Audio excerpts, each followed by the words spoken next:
মুখে যা আসছে বলে দিচ্ছে, মুখে যা এসেছে বলে দিয়েছি, আর মুখে যা আসবে বলে দেব। এই ধরনের বাংলাগুলোকে কিভাবে ইংলিশে বলবে সেটাই এখন দেখাবো। এখানে দেখো 5টা এক্সাম্পল লিখেছি মুখে যা আসে এই বাংলাটাকে রেখে।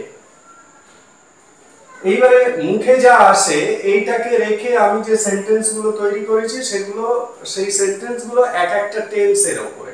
তো এই ভিডিও থেকে প্রধান যে শেখার বিষয় সেটা হলো মুখে যা আসে এটাকে কিভাবে ইংলিশে বলবে।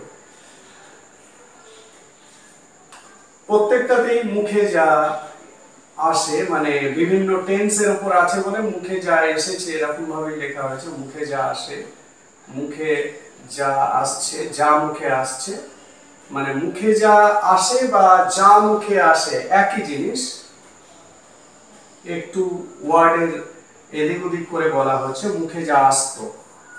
তাহলে এই যে মুখে যা আসে এটাকে ইংলিশে বলতে গেলে তোমাদেরকে একটা ইডিয়ম ইউজ করতে হবে। এই ইডিয়মটা হলো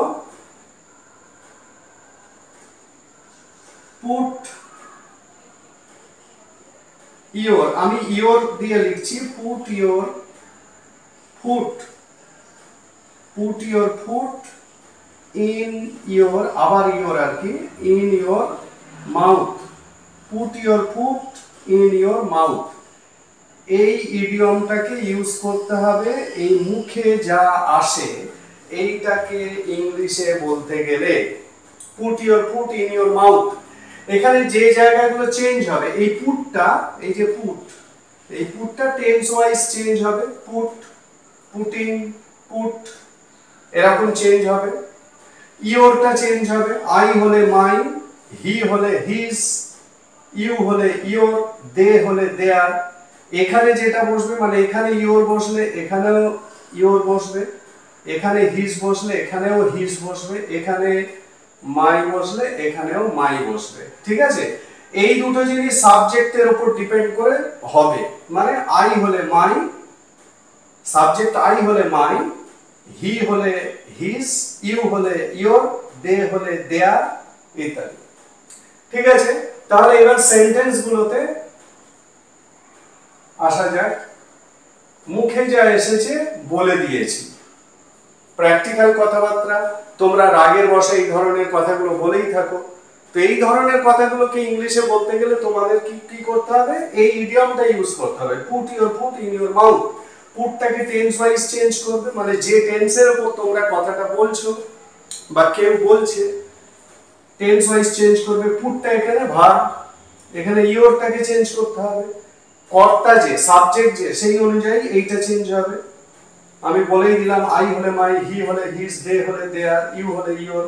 এইটা যা হবে এটাও তাই হবে, এটা ইওর হলে ইওর, মাই হলে মাই, দেয়ার হলে দেয়ার, ইত্যাদি। তাহলে এবারে প্রথমে যে সেন্টেন্সটা লিখেছি এটা দেখো প্রেজেন্ট পারফেক্টের উপর আছে। ঠিক আছে, প্রেজেন্ট পারফেক্টের উপর আছে, তার মানে সাবজেক্ট হ্যাজার, তারপরে ভিত্রি মানে পাস্ট পার্টিসিপল ফর্ম, মূল ভার্বে। এখানে মূল ভার্ব হচ্ছে এই পুট। তাহলে এখানে সাবজেক্ট কে, মুখে যা এসেছে বলে দিয়েছি, তার মানে আমি আমার মুখে যা এসেছে আমি বলে দিয়েছি, আমার মুখে যা এসেছে আমি বলে দিয়েছি। তার মানে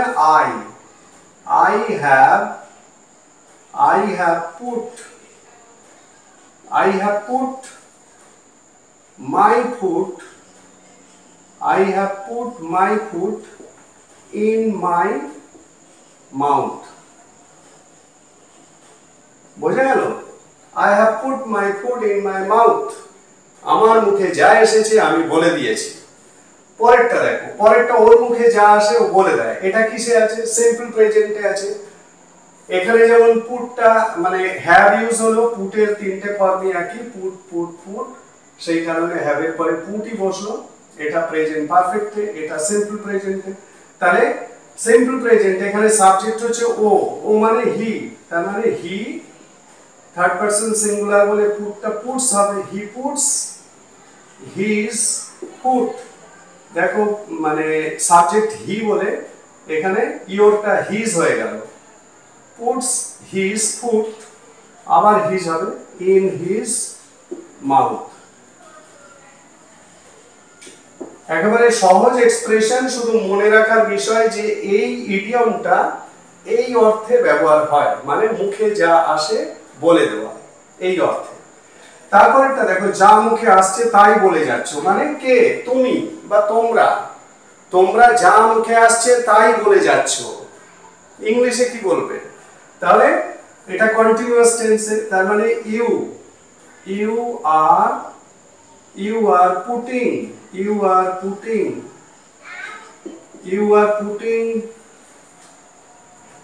your foot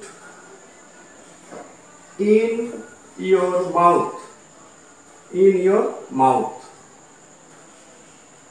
ঠিক আছে? you are putting your foot in your mouth, মুখে যা আসছে তাই বলে যাচ্ছ।